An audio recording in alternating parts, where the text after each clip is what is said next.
छत्रपती संभाजीनगर जिल्ह्यात 10वी आणि 12वीच्या पुरवणी परीक्षांच्या पार्श्वभूमीवर जिल्हास्तरीय दक्षता समितीची बैठक पार पडली। परीक्षेदरम्यान कॉपीसारखे गैरप्रकार रोखण्यासाठी सर्व यंत्रणांनी सतर्क राहून समन्वयाने काम करावे असे निर्देश जिल्हाधिकारी विनय गौडा जी.सी. यांनी दिले। 10वीची पुरवणी परीक्षा 16 ते 30 जून दरम्यान 14 केंद्रावर होणार असून त्यासाठी 2928 विद्यार्थी प्रविष्ट झाले आहेत।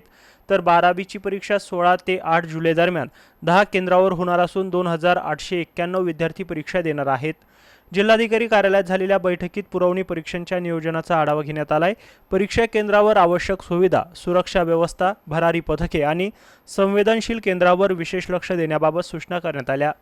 परीक्षांची पारदर्शकता आणि शिस्त अबाधित राहावी यासाठी शिक्षण विभाग, पोलीस प्रशासन आणि संबंधित यंत्रणांनी दक्ष राहण्याचे निर्देश देण्यात आले। विद्यार्थ्यांना कोणताही त्रास होणार नाही याची काळजी घेत कॉपीमुक्त वातावरणात परीक्षा पार पाडण्यावर प्रशासनाचा भर असल्याचं जिल्हाधिकारी विनय गौडा यांनी स्पष्ट केलंय।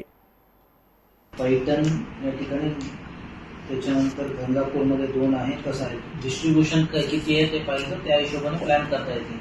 त्या तिकडच्या जो हेडक्वार्टरच्या आहे त्यांना एक नोडल ऑफिसर म्हणून येस केंद्रांची यादी आहे सर, आणि असंच 10वीचंही आहे। कार्यकारी अधिकारी मॅडम तसेच सन्माननीय सीपी सर सन्मान पूर्ण केली जाणार आहे।